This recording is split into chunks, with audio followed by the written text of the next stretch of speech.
오늘 그 이름을 위하여 이러한 제목으로 함께 은혜를 나누고자 합니다. 우리가 지금까지 살펴본 대로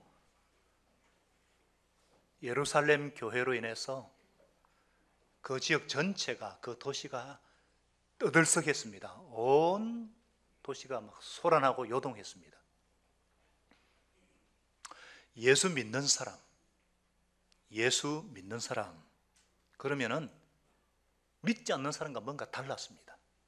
구원받은 자로서, 하나님의 자녀된 자로서 그 위상을 잃지를 않았습니다. 그들로 인해서 온 예루살렘 전체 도시가 흔들렸다는 것입니다. 여러분, 우리가 로마 역사를 살펴보면 그 당시 로마 귀족들은요, 자녀를 결혼시킬 때에 배우자는 그리스도인들 가운데서 찾았다고 합니다. 그리스도인들을 잡아다가 감옥에 막 집어넣고 핍박을 하면서도 말입니다. 왜 그런가? 그 당시 로마 사회는요, 극도로 타락했기 때문입니다. 남자들이 음탕했고 여자들도 음탕했고 에이즈가 만연했습니다. 서로 믿지 못해서 도무지 딸을 시집 보낼 수가 없는 거예요. 그런데 그리스도인들은 그렇지 않다는 것을 이 로마 고관들은 알고 있었습니다. 그들이 비록 재산은 없고 핍박받는 무리지만 뭔가 함부로 할 수 없는, 뭔가 범접할 수 없는 어떤 순결함과 능력이 있었다는 거예요. 이것이 바로 기독교가 핍박과 박해 가운데서도 급속도로 로마 전 지역에 전파된 이유 가운데 하나입니다. 여러분, 예수 믿는다는 것은 무엇을 말할까요? 예수 믿는다는 거, 그게 뭔가? 여러 가지가 있겠습니다만은 한마디로 말해서 변화일 것입니다. 어떤 변화인가? 어느 정도의 변화인가? 우리 성경의 에베소서 2장 1절에 보면은 죄와 허물로 죽었던 너희를 살리셨도다. 얼마나 놀라운 변화예요. 암 환자가 나아도 굉장한 일인데 죽었던 자녀가 살아났다는 거 한번 생각해 보십시오. 놀라지 않고 감격하지 않을 수 있겠습니까?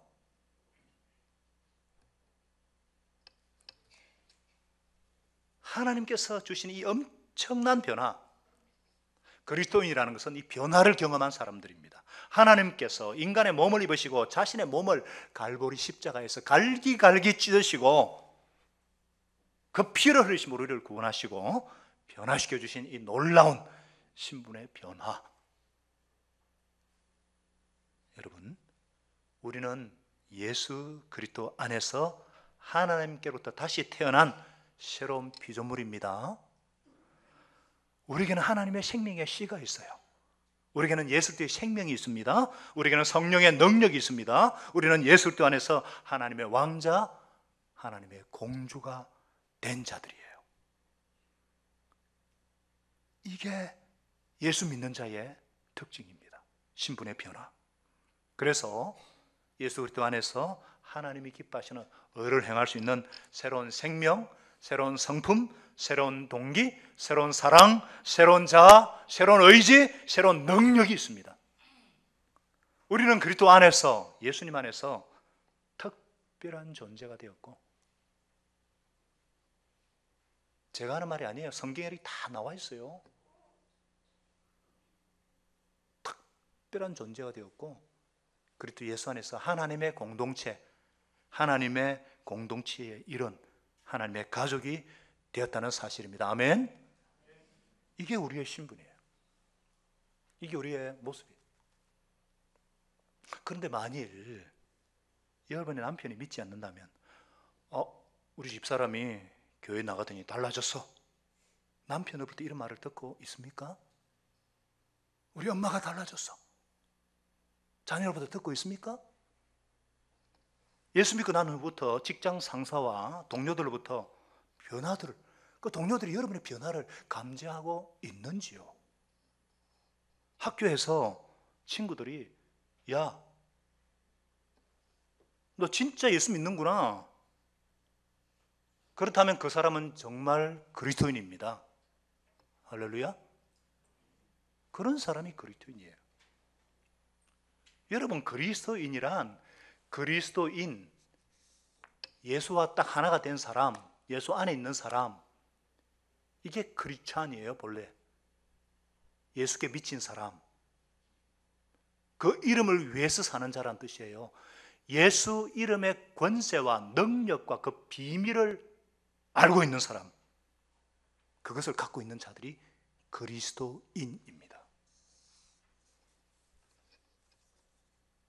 교회만 다닌다고, 예배당에만 온다고 아니에요. 교회에서는 거룩하고 막 이렇게 하는데 집에 가서는 아내하고 자식들에게 함부로 한다. 그거 그리스도인 아닙니다. 잘 아셔야 돼요. 오늘 이 시간에 하나님께서 그 이름을 위해서 살아간다. 이게 무엇을 의미하는가? 그 이름을 위해 살아가는 그리스도인의 진정한 의미를 저와 여러분들에게 제대로 가르쳐 주시기를 바랍니다. 그 이름을 위해 살아가는 진정한 그리스도인은 어떤 자들인가? 한번 따라하겠습니다. 가치관, 새로운 가치관으로 사는 사람들이다. 이게 그리스도인이라는 거예요. 새로운 가치관. 여러분, 우리가 지난주에 살펴본 대로 5장 26절까지 보니까 사도들이 성전에서 가르치고 있을 때 대제사장과 사두개파 사람들이 시기가 가득해서 그들을 잡아 옥에 가두었죠. 그런데 주님의 천사가 그들을 풀어주었습니다. 그러면 성전에 가서 이 생명의 말씀을 다 말하라 그랬어요. 생명의 말씀, 생명을 주는 말씀을 다 말하라. Full gospel, full message, 전 복음을 말합니다. 뒤에 나오거든요. 그것을 다 전하라 그랬어요. 그러니까 이들이 그 말씀에 순종해가지고 새벽에 그냥 성전에 가서 가르치기를 시작해요. 그것도 모른 채 그 다음날 이 대제사장들과 이들이요, 그들을 재판하라고 공의를 소집했고 죄인들을 끌어오라고 했는데 경비대장이 감옥에 가보니까 감옥 문은 그대로인데 그들이 보이지 않는 거예요. 어찌할 바를 모르고 있는데 사도들이 지금 새벽부터 성전에서 가르치고 있다는 보고가 들어온 겁니다. 그들은 적시로 사도들을 공회에 끌고 와가지고 이 경비대장을 보내가지고 잡아와가지고 신문하기 시작했습니다. 너희들 우리가 이 이름으로 가르치지 말라고 분명히 언급했는데 너희의 가르침을 온 예루살렘에 퍼뜨려 죽고 싶어 한정했어. 서슬이 파랗게. 얼마나 무슨 상황인 줄 아시죠? 여러분, 마치 아예스가 지금 목에 칼을 대고 있는 그런 상황입니다. 우리는 성경 그냥 보지만, 그런데 사도들이 뭐라고 했어요? 사람에게 순종하는 것보다 하나님께 순종하는 것이 마땅합니다. 사람의 명령과 하나님의 뜻이 어긋나는 상황에서 먼저 하나님의 뜻에 순종하겠다는 거예요. 그들은 위협을 받는 그런 상황에서도 주저하지 않고 담대하게 예수님을 전파하기 시작했습니다. 그들의 주된 관심은 감옥에서 나오는 것이 아니었어요. 복음을 전하는 것이었습니다. 자, 여러분, 제가 서론에서 그리스도인에 대해서 쭉 말씀드렸지만 그리스도인을 칭하는 명칭이 성경에 아주 많이 나옵니다. 첫째가 하나님의 자녀예요. 하나님의 자녀. 그 다음에 예수님의 신부, 예수님의 제자, 또 성경에는 그리스도 예수의 군사라는 말이 굉장히 많이 나옵니다. 그런데 한 가지 더, 천국 시민이라는 거예요. 빌립보서 4장 20절에 우리의 시민권은 하늘에 있는지라. 쉽게 말해서 그리스도인은 이중 국적을 가진 자라는 말이에요. 그래서 이 땅의 법을 지키면서 살아야 되지만 동시에 천국 시민으로서 법도를 지키면서 살아야 되고, 특별히 새로 시민권을 받은 그 천국의 법을 열심히 알아가야 하는 사람이란 뜻이에요. 그래서 우리가 주중에 열심히 여러 가지 세상 정보를 배우고 지식을 배우고 학교에서 직장에서, 그러지만은 주일날은 예배당에 와서 하나님의 법도, 하나님의 말씀을 듣고 배우고 공부하는 것입니다. 그런데요, 만약에 이 두 가지 법이 서로 부딪힐 때 어떻게 해야 되는가? 성경은 먼저 위에 있는 권세는 하나님이 세우신 것이기 때문에 복종해야 된다, 이렇게 가르칩니다. 로마서 13장을 쭉 읽어보시면 모든 위의 권세는 하나님께서 주신 것이다. 그러면서 13장 7절 말씀처럼 위의 권세에 복종하면서 세금 문제조차도 정부의 세금뿐만 아니라 존경까지 바치라, 이렇게 말씀하셔요. 그래서 저희 교회는 요즘 뭐 종교세 이런 말이 많지만 저희 교회는 비영리 종교법인 종교단체지만 국가에 낼 세금도 분명히 납부하고 있습니다. 그 여러분 다 아셔야 돼요. 근데 만약에요, 우리가 뭐 납세 의무, 교육의 의무, 근로, 국방의 의무 다 지고 있잖아요. 근데 만약에 정부가 악해가지고 하나님이 주신 권위를 올바르게 사용하지 않을 뿐만 아니라 악용할 경우 그리스도인은 때로 저항할 줄 알아야 합니다. 예를 들어서 국가가 법으로 하나님을 따르지 못하도록 한다거나 아니면 분명히 옳지 않은 일을 하도록 할 경우 저항해야죠. 그럴지라도 그 저항은 숨어 사는 것이 아니라 공개적으로 대중적으로 해야 되고 행동에 대한 책임은 져야 합니다. 그래서 그것 때문에 체포돼야 한다면 체포돼야 되고 벌을 받아야 한다면 벌을 받아야 한다는 거예요. 지금 사도들이 그렇게 행동하고 있습니다. 전도하고 도망가고 숨고 그러는 것이 아니라 전도하다가 잡히면 잡히고 때리면 맞고 그렇게 지금 하고 있어요. 하나님 앞에서 전혀 부끄러움이 없도록 최선을 다할 때에 로마서 14장 말씀대로 복이 있을 것이다. 하나님 함께 하신다, 그 말씀이에요. 사랑하는 여러분, 우리가 이 세상에서 두 발을 딛고 있기 때문에 세상 법을 따라 살 수밖에 없습니다. 그러다 보면요, 우리는 원창에 사람의 종이 되기 쉽고 조직이나 단체의 종이 되기 쉽습니다. 또 그렇게 살아가야 되죠. 얼마나 회사 눈치를 많이 봅니까? 그렇게 살아야 되죠. 그러나 우리가 하나님의 사람이기 때문에 우리 마음에는 하나님의 법, 말씀의 법이 있습니다. 그래서 우리가 세상 법을 따라 살아야 마땅하지만 그것이 천국의 법과 상충될 때는 올바르게 저항할 줄도 알아야 한다는 것입니다. 갈라디 1장 10절 말씀하잖아요. 이제 내가 사람들에게 좋게 하랴 하나님께 좋게 하라. 사람을 기쁘게 하랴 하나님을 기쁘게 하랴. 세상 말을 따르랴 하나님의 말씀을 따르라. 아직도 내가 사람의 환심을 사려고 그렇게 하고 있다면 나는 그리스도의 사람이 아니라. 이것이 그리스도인의 삶의 행동 원리라는 거예요. 우리가 이 세상 법 잘 지켜야 됩니다. 뿐만 아니라 저와 여러분은 천국 시민권자답게 그 이름을 위해 사는 자답게 이 새로운 가치관, 하늘나라 가치관을 따라 삶으로 진정으로 자유로운 인생, 대범한 인생들이 다 되시기를 축복합니다.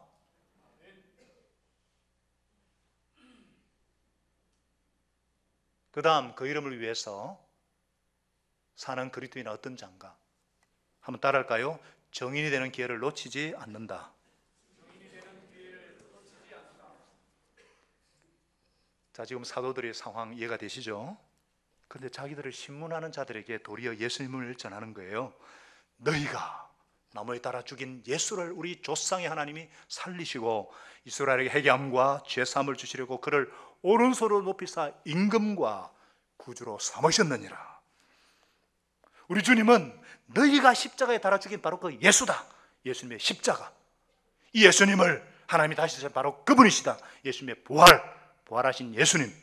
이 예수님은 바로 너희를 구원하시기 위해 회개와 제사함을 주시는 임금과 구주시다. 그들은요, 복음의 핵심인 이 그리스도 구원자 예수님을 전했습니다. 바로 예수님의 십자가와 부활과 성천, 그리고 구원받는 조건인 회개하는 자에게 죄 용서.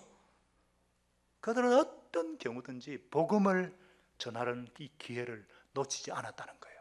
자기를 위협하는 그들에게조차도. 그러면서 뭐라고 했습니까? 우리는 이 일의 정인이요 하나님이 자기에게 순종하는 자들에게 주신 성령도 그러하니라. 여러분, 우리가 사람을 이렇게 설득할 때에 이 감정이요 굉장한 설득력을 더해주거든요. 내가 그렇게 경험했어, 내가 봤다니까, 내가 정인이라니까, 이런 자기 체험이기 때문에 감정은 사람들의 마음 문을 열어줍니다. 우리 교회는 그렇게 간증이 많잖아요. 교회 안 다니는 사람 보면 그냥 목장으로 이렇게 데리고 와가지고 섬기고, 내가 하나님을 경험한 거, 내가 어떻게 변화되었고, 내가 어떻게 예수님을 만나게 되는가, 이런 나의 간증을 통해서 마음을 열고, 결국은 예수님을 알도록 하는 것이, 우리 교회를 다니는 분들이면 누구나 다 마음에 두고 있는 사실이죠.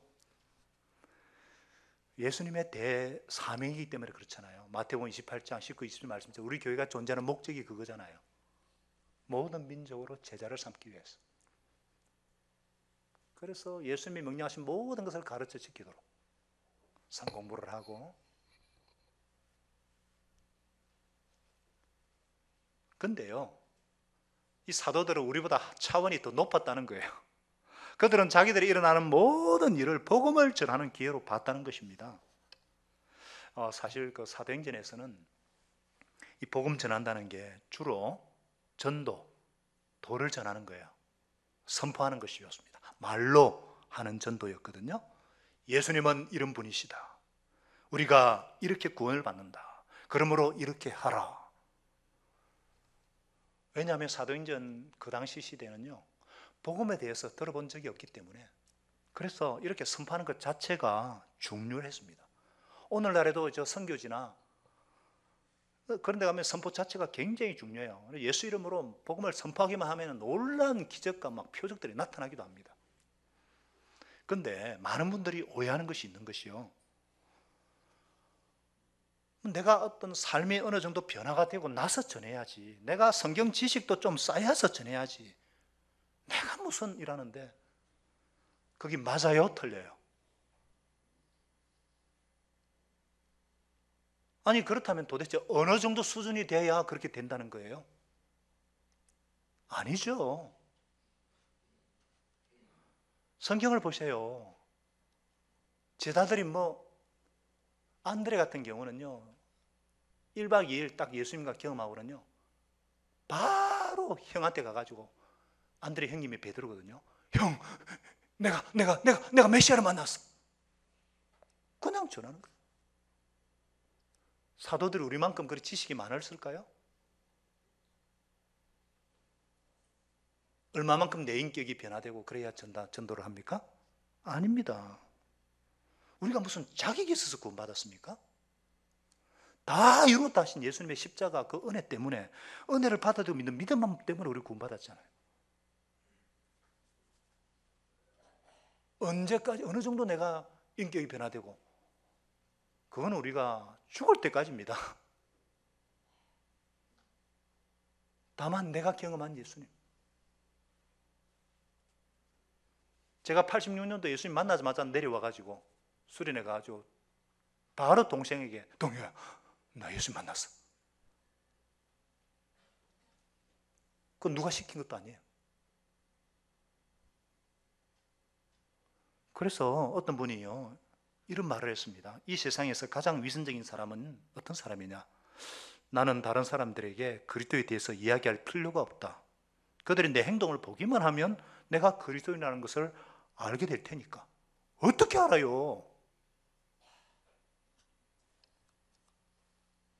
이것은 자기 합리화입니다. 세상에 눈을 두려워하면서 왕따 당하지 않으려고 그러는 또 다른 변명에 지나지 않습니다. 우리는 여러분 다른 가치관을 가진 사람들이에요. 물론 이렇게 요즘 이렇게 미국이나 한국에서처럼 이렇게 교회가 많고 기독교가 널리 퍼지고 막 복음이 전파되는 곳은요, 선포뿐만 돼서는 안 됩니다. 삶으로 보여주는 것이 중요해요. 그렇기 때문에 내 행동 하나하나가 전도라는 거죠. 나의 모든 행동이 복음을 전하는 기회입니다. 그래서 우리 교회는요, 장례가 터지면은요, 장례가 생기면 대부분의 성도들이 같이 아파하고 같이 슬퍼하고 조문을 하고 위로하고 끝까지 함께 하거든요. 그때 믿지 않는 가족들에게 복음을 전하는 절호의 기회임을 놓치질 않습니다.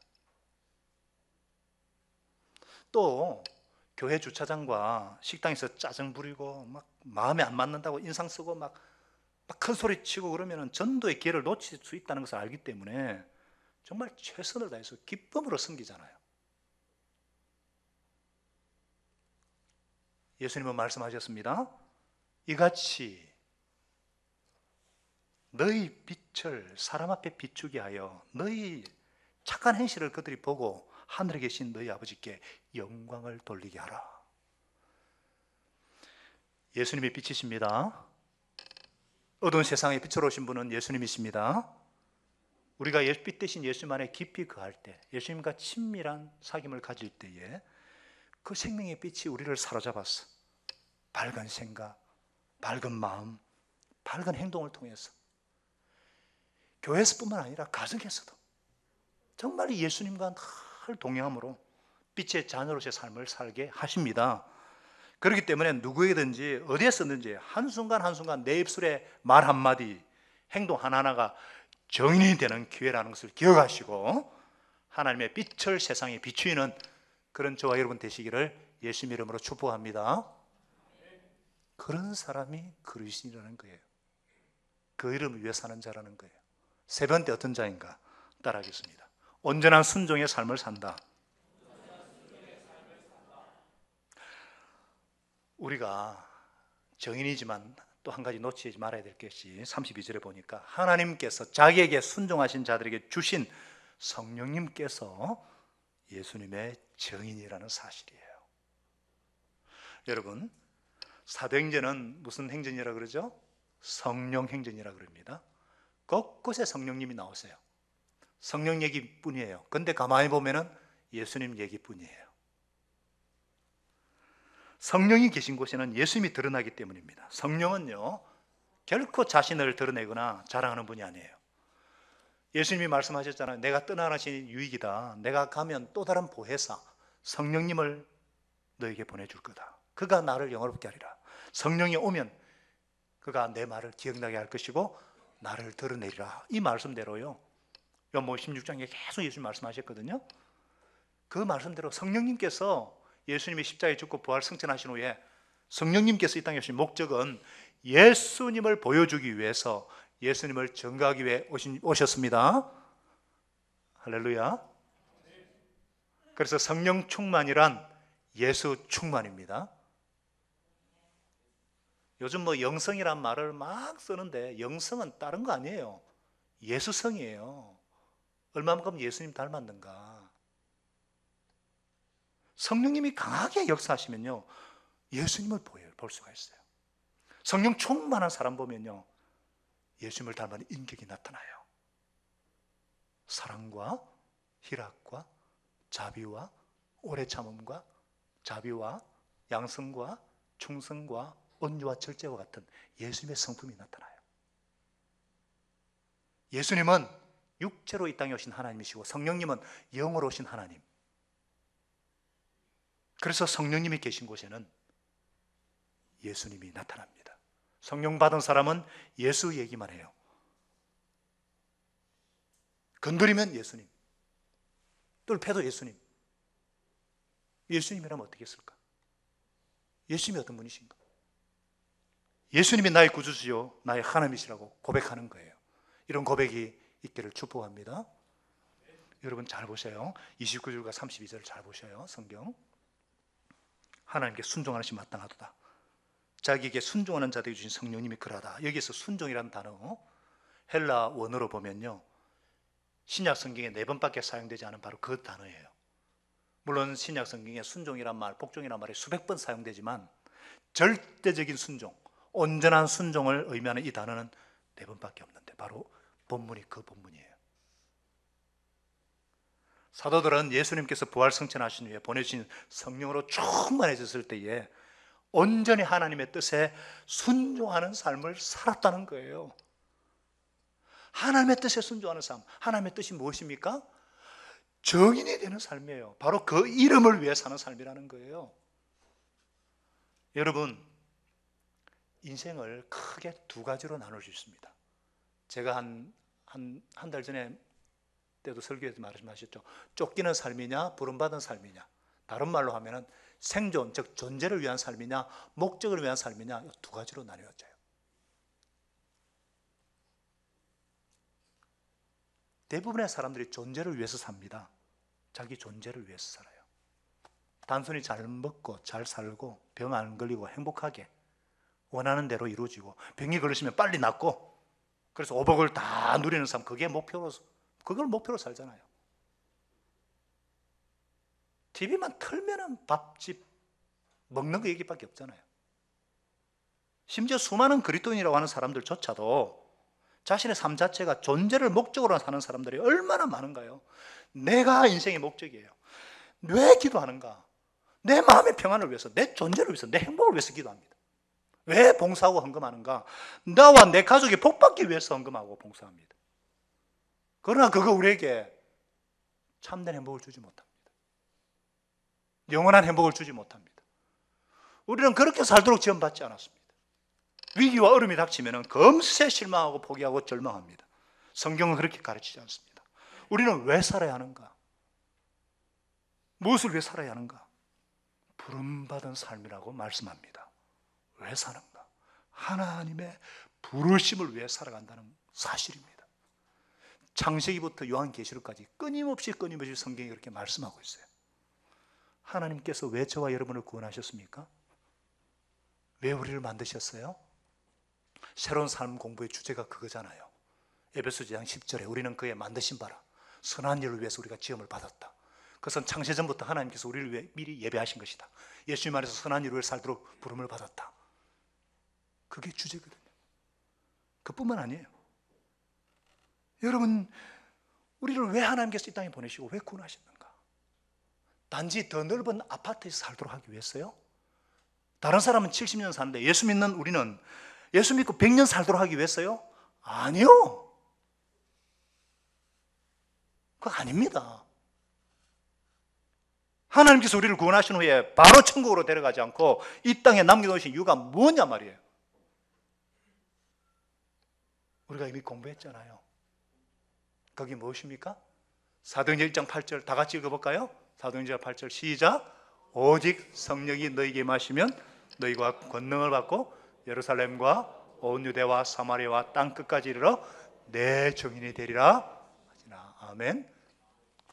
예수님의 증인이 되기로, 예수님이 증인이 되는 삶, 이것이 우리의 인생의 목표가 되어야 한다는 것입니다. 하나님의 부름받은 삶, 내가 어디에 있든지 어떤 환경에 있든지 사업을 하든지 학교에서 공부를 하든지 병들었든지 감옥에 있든지 어느 곳에 있든지 우리는 부름받은 삶이라는 거예요. 무엇을 위해서? 여러분, 무엇을 위해서 사십니까? 무엇을 위해서 사십니까? 우리는 이 땅에 하나님 나라를 전파하는 하나님의 대사, 정권 대사, 하나님의 대행자라는 사실입니다. 자, 이 사도들 보세요. 심지어 이 사람들은요, 그 이름을 위해서 능력 받는 일에 합당한 자로 여기심을 기뻐하면서 공의 앞을 떠났다 그랬습니다. 그들은 풀려난 것을 기뻐했다는 것이 아니에요. 그 이름을 위해서 능력 받는 것, 그 이름 때문에 모욕당하는 것을, 그런 자격을 얻게 된 것을 기뻐했다는 거예요. 세상에 뭐 이런 사람들이 다 있어요. 만약에요, 이들이 감옥 밖으로 나왔는데도 자유롭게 되어서 그럼에도 그 이름을 전가할 수 없다면 그들은 다시 어떻게 했겠어요? 감옥으로 다시 들어갔을 거란 말입니다. 그들의 관심은 오직 예수님 그 이름뿐이었습니다. 감옥에 있느냐 아니냐, 핍박이냐 아니냐, 그게 아니었어요. 어떤 조건이나 환경이 문제가 되지 않았다는 것입니다. 자, 사랑하는 여러분, 우리가 정말 한번 진작에 성경을 보십시다. 오늘 이 말씀이 우리에게 주시는 하나님의 메시지가 무엇인가? 예수님 때문에 핍박을 받아보지 못하고 손해받지 못하는 것 부끄러워하라는 것입니다. 예수님 때문에 모함이나 오해도 받아보지 못하고 손해본 일 없다면 예수님을 사랑하는 사람이 아닐 수가 있습니다.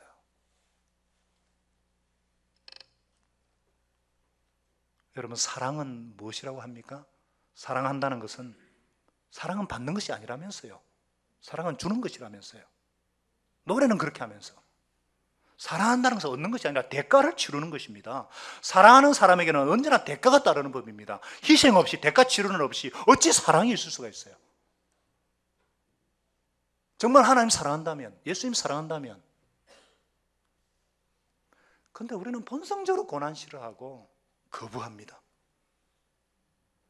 저도 싫어요. 그러나 오늘 그게 아니라는 거예요. 심지어 교회에 와서도 있지 않습니까? 우리는 섬김 받으려 하고 관심 받으려 하고 높은 자리에 대접 받으려고 하지. 내가 교회까지 와서 내가 무시받아야 되겠나? 아니요. 아니라는 겁니다. 진짜 그리스도인은요, 교회 나와서 오해도 받아보고요, 속도 상해보고, 그러면서도 말하지 않고 싸우지 않고 변명하지 않고 그냥 지내보는 거예요. 내가 싸워봤자 예수님께 영광이 안 되니까 그냥 당하는 겁니다. 이게 그 이름 위에 능력과 모욕당하는 거죠.